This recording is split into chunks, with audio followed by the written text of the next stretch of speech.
Scott Mathewson Storytime Podcast. This story is called One More Try.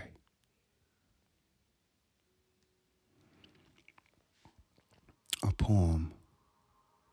A poem. Sitting here, I stare off into space. I wonder what shall become of my fate. This isn't an unusual place. For me, it's the space from which I often dream.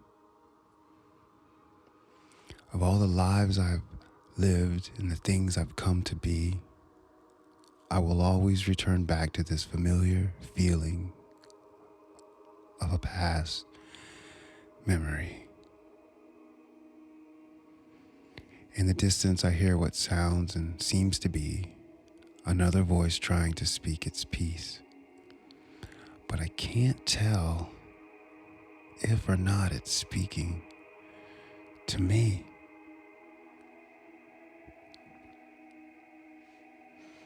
Act 1 from the world. She sat on her front porch staring off into the distance as clouds crossed the neighborhood sky. One moment it was bright, sunny, beautiful day. But in the next moment that went by, the sun was hidden away behind dark clouds of gray. In the background, she heard children laugh and play in between passing cars up and down the streets in their own hurry. And I watched her for a moment, and I almost got lost in the look on her face, for she seemed traumatized to me in some mysterious way. I've seen this look on her face once before. It was yesterday, actually, and a couple of other times, possibly. But the first time I observed her this way was once when I was on the phone and she tried to reach out to me. Her approach is always, normally warm, bright, and friendly. She speaks with such joy and enthusiasm when she opens up and speaks to me. But this one time when I was on the phone with my mother and too busy, she walked away and her face changed in a way that invoked in me feelings of sympathy. Staring into her phone, she walked up and down the block alone, her face relaxed as if all her light had gone.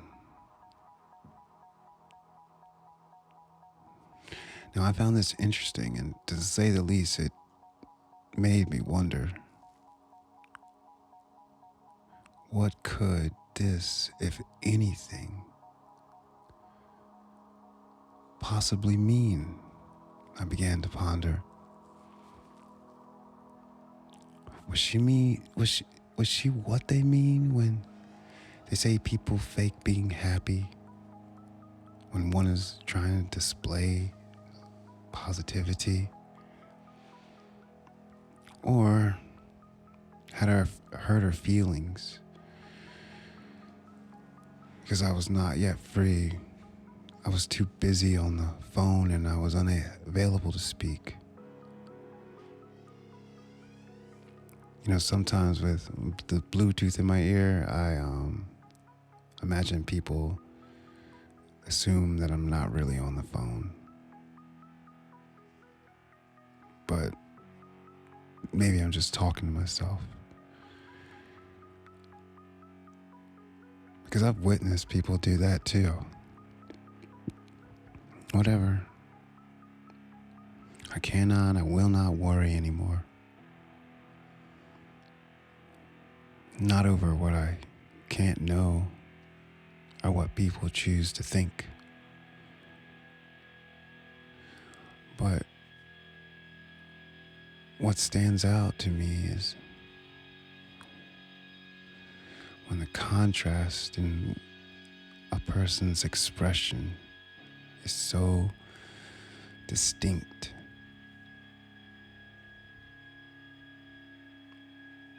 Act 2, from the mind.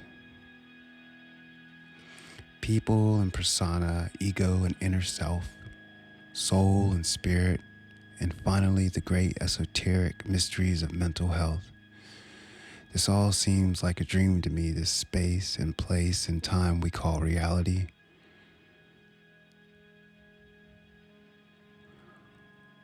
Once when I was a little boy, I lived in two worlds. A world at home with my family, a world at school with my family. You see, both had brothers and sisters. Both had people who told me things and I didn't even care to listen. But I always, for the most part, did what they say. Sit still, shut up, stay in place until we say it's time to play. I did my best to make these people happy. I wanted them to love me, at least laugh when I tried so hard to just be funny. But somehow, it seemed as though it was never enough, for they continued asking for more. I was always required to follow their rules and stuff.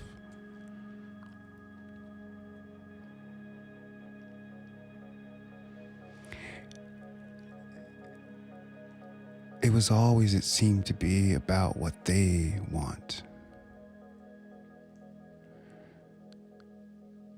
And then one day when a couple of people close to me died,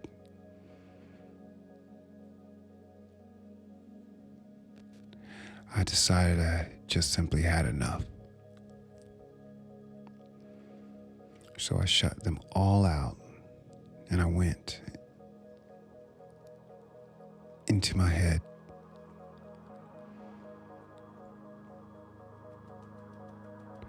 Barely heard or even cared to acknowledge anything they said. Decided I would listen to myself more instead.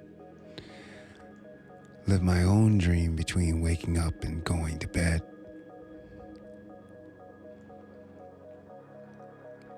It seems like he's possessed. No, I think your son's depressed. Possessed, depressed, possessed, depressed. Everyone else suddenly seemed somewhat obsessed, as if they noticed, I guess.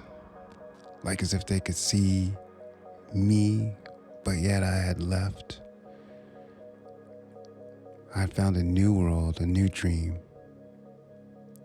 And no matter what they said or asked of me to be, in my head I had found another vision where I felt free. I could escape to and find peace. A place where I could define whatever reality it was that I wanted and enough of everything that I could possibly need.